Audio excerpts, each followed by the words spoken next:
పాదయాత్ర చివరి దశలో ఉంది. మరికొద్ది రోజుల్లోనే యాత్రను విశాఖ జిల్లా భీమిలిలో ముగించడానికి పార్టీ నాయకత్వం నిర్ణయం తీసుకుంది. ఎన్నికల నగారా మోగడానికి సమయం దగ్గర పడడంతో పార్టీ పరంగా చాలా కార్యక్రమాల్లో పాల్గొనాల్సి ఉన్నందున లోకేష్ పార్టీకి అందుబాటులో ఉండాలన్నది చంద్రబాబు ఆలోచనగా చెబుతున్నారు.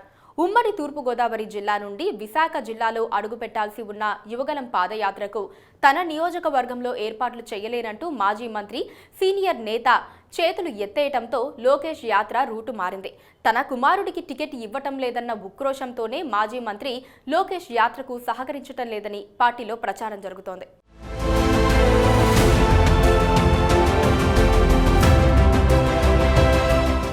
ఉమ్మడి విశాఖ జిల్లా తెలుగుదేశం పార్టీలో మాజీ మంత్రి చింతకాయల అయ్యన్న పాత్రుడు సీనియర్ నాయకుడు. లోక్సభ ఎన్నికల్లో అనకాపల్లి ఎంపీగా తన కుమారునికి సీట్ ఆశిస్తున్నారాయన. గత ఎన్నికల్లోనే తన కుమారుడు విజయ్కు ఎంపీ సీట్ కోసం తీవ్రంగా ప్రయత్నించి విఫలమయ్యారు. ఈసారైనా సీట్ వస్తుందని ఆశించారు. కానీ టీడీపీ నాయకత్వం మాత్రం అయ్యన్న కుమారుణ్ణి కాదని గుంటూరు జిల్లా సత్తెనపల్లికి చెందిన దిలీప్ చక్రవర్తిని తెరపైకి తీసుకొచ్చింది.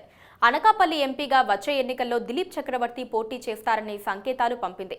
దీంతో అయ్యన్న కోపం తారాస్థాయికి చేరింది.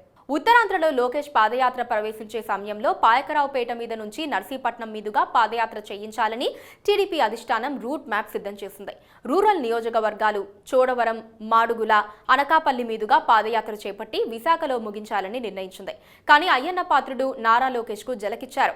తన నియోజకవర్గంలో లోకేష్ పాదయాత్ర వద్దంటూ ముక్కుసూటిగా చెప్పేశారు. లోకేష్ పాదయాత్రకి తన నియోజకవర్గంలో ఏర్పాట్లు చేయడం కష్టమని మరొక ప్రత్యామ్నాయ మార్గాన్ని ఎంచుకోవాలని సూచించారు. దీంతో చేసేదేం లేక లోకేష్ తన పాదయాత్రను పాయకరావుపేట నుంచి యలమంచిలి వైపు రూటు మార్చుకున్నారు.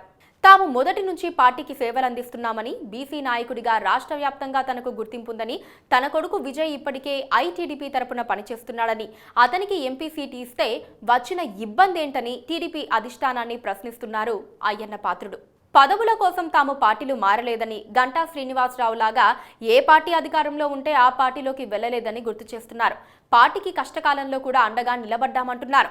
తన కుమారునికి సీట్ ఇవ్వకపోయినా స్థానికంగా ఉన్న నేతలకే ఎంపీ సీట్ ఇవ్వాలని డిమాండ్ చేస్తున్నారు.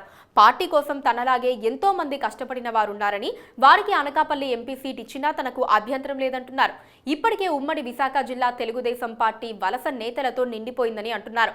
అనకాపల్లి ఎంపీ అభ్యర్థిగా పోటీ చేయడానికి స్థానికంగా చాలా మంది నాయకులు ఉన్నారని అభిప్రాయాలు వ్యక్తమవుతున్నాయి. అనకాపల్లికి సంబంధం లేని 10 జిల్లాల అవతల ఉన్న వ్యక్తిని తీసుకొచ్చి తమ నెత్తిన రుద్దుతామంటే సహించేది లేదంటున్నారు అయ్యన్న పాత్రుడు పదే పదే వలస నేతలు అని ఆరోపించడానికి కారణాలు లేకపోలేదు. ఉత్తరాంధ్రతో ఏమాత్రం సంబంధం లేని మాజీ మంత్రి గంటా శ్రీనివాసరావుకు ఇలానే విశాఖ జిల్లాలో పలు నియోజకవర్గాల్లో టికెట్ ఇవ్వటం అయ్యన్న పాత్రుడికి ఏమాత్రం నచ్చలేదు. గంటాపై కోపంతోనే వలస నేతలపై ఆయన మండిపడుతున్నారని అంటున్నారు. ఇంకా ఎంతకాలం వలస నేతలను భరించాలంటూ అయ్యన్న ప్రశ్నిస్తున్నారు. ఇప్పటికైనా పార్టీ నాయకత్వం స్థానిక నాయకుల అభిప్రాయాలను గౌరవించాలని, లేకుంటే తగిన మూల్యం చెల్లించుకోక తప్పదని హెచ్చరిస్తున్నారు.